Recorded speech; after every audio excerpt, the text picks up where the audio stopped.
C'est à l'espace culturel de Romba que la traditionnelle cérémonie des vœux du maire aux différents partenaires de la ville s'est déroulée jeudi soir. Les responsables d'associations et de clubs sportifs, les commerçants et entrepreneurs, ainsi que l'ensemble des forces vives de la commune ont répondu présents et nombreux à l'invitation de Lionel Fournier. Le premier magistrat est revenu tout d'abord sur la politique nationale et ses conséquences sur les collectivités territoriales.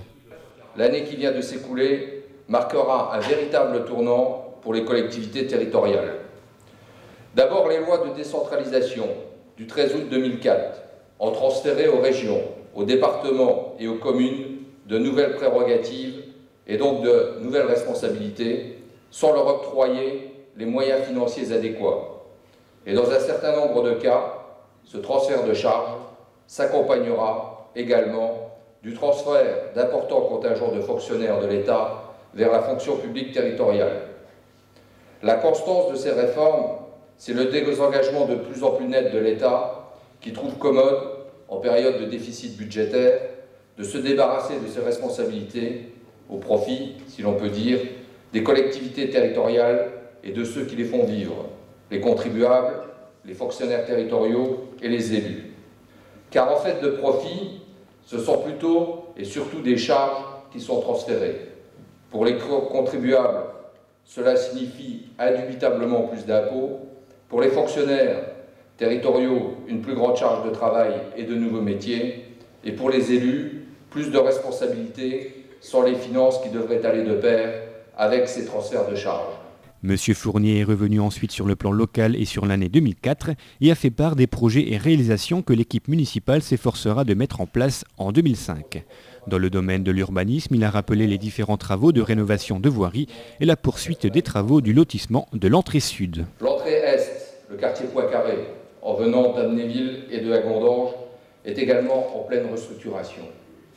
Après l'aplanissement de la rampe de l'ancien concasseur et le démontage des voies et l'extraction imprévue d'énormes plots de soutènement en béton, les entreprises réalisent actuellement la liaison entre le futur giratoire d'entrée de ville rue Poincaré et le petit giratoire situé à l'extrémité de la rue de Metz.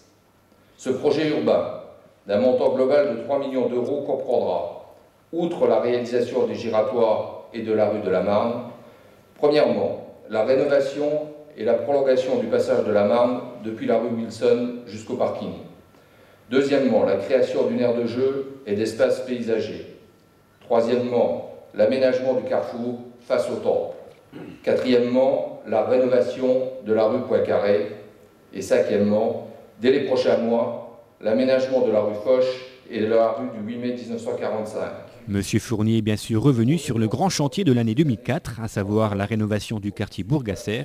Il a ensuite poursuivi en annonçant le début des travaux de l'aménagement des berges de l'Orne, a fait le point sur la restructuration complète du Fond Saint-Martin et de l'aire de jeu, avant d'aborder la rénovation et l'aménagement d'une partie de l'école primaire du Petit Moulin. Nous avons donc aménagé des locaux spécifiques à l'école primaire du Petit Moulin, dans le bâtiment sorti du périmètre scolaire, pour y accueillir la psychologue scolaire, la médecine scolaire, la médecine du travail de Metz, des salles de formation, des salles d'enseignement de langue vivante, dites ELCO, pour la scolarisation, l'intégration et la bonne connaissance du français, des salles d'ateliers socio-éducatifs, peinture et couture. C'est également grâce au réaménagement d'un bâtiment à l'école de Villers que nous avons pu implanter l'école municipale de musique à la rentrée de septembre 2004. Sur le plan culturel, M. Fournier a rappelé la mise en place pour les bénéficiaires de minima sociaux du chèque culture avant de présenter le projet de rénovation de la maison de l'enfance. Nous n'oublions pas non plus que l'éveil culturel et artistique s'adresse aussi aux plus jeunes. C'est pourquoi dans les prochaines semaines, nous mettrons en chantier la restructuration des locaux de la maison de l'enfance, qui verra pour un an ses activités transférées au centre Burgère. Cette rénovation importante donnera une autre dimension et offrira de meilleures conditions de fonctionnement à cette structure qui tourne actuellement au maximum de ses capacités et qui date de 1965.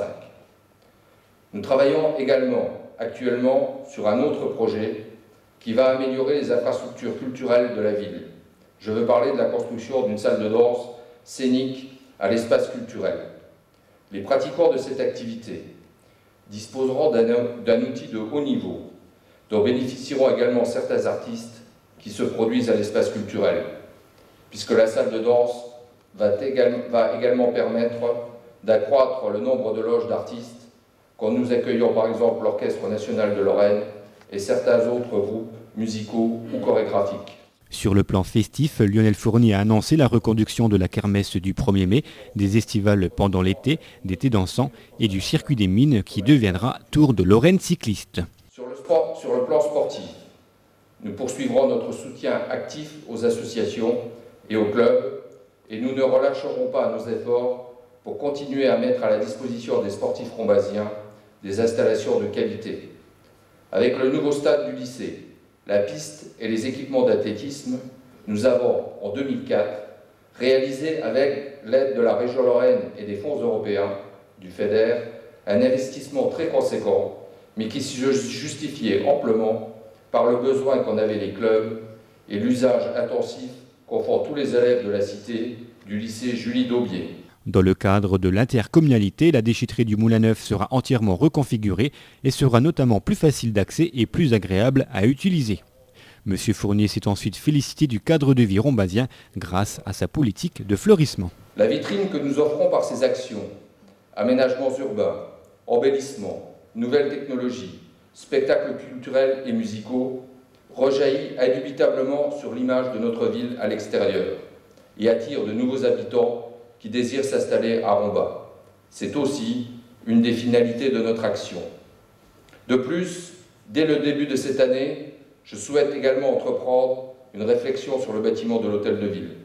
En effet, le toit-terrasse qui date de 1971 nous cause de multiples soucis. Il est donc temps d'envisager de résoudre ce problème en installant, pourquoi pas, un toit sur le bâtiment si l'étude technique le permet. Et bien entendu, il y aura, comme chaque année, un programme de rénovation de voirie et quelques autres projets dont le conseil municipal aura à délibérer. Tout ceci se fera, comme à l'accoutumée, dans le cadre d'une gestion rigoureuse des finances communales qui s'appuiera notamment sur la poursuite d'une politique de recherche systématique de subventions et de partenariats financiers pour la réalisation de ces projets. Cette approche saine de la gestion des deniers communaux nous permet de nous situer avec un endettement inférieur de plus de 24% par rapport à la moyenne des villes de 10 à 20 000 habitants, c'est-à-dire les villes de notre strate démographique. Mais cette approche arithmétique et comptable ne me fait pas oublier qu'être à la tête d'une ville, c'est avant tout avoir le souci des services à rendre jour après nos concitoyens, que ce soit à la halte garderie, dans les écoles, dans les équipements sociaux, sportifs ou culturels, dans les bâtiments administratifs ou les espaces publics. À un moment où l'État semble remettre en cause jusqu'à la notion même de service public, je veux vous redire toute l'importance que le conseil municipal de Romba et moi-même attachons à cette mission de service aux différents publics, que nous sommes amenés à la fois à servir et à satisfaire, et qui deviennent, il faut l'avouer, de plus en plus exigeants. Je terminerai en vous présentant mes meilleurs vœux pour vous et vos familles. Je souhaite sincèrement que chacun jouisse d'une excellente santé, que vous trouviez un plein épanouissement dans la réussite de tous vos projets personnels et professionnels, ainsi que la réalisation de tous vos souhaits. Bonne année à toutes et à tous. Merci. Cette cérémonie s'est terminée en musique avec le groupe Coloris et autour du verre de l'amitié.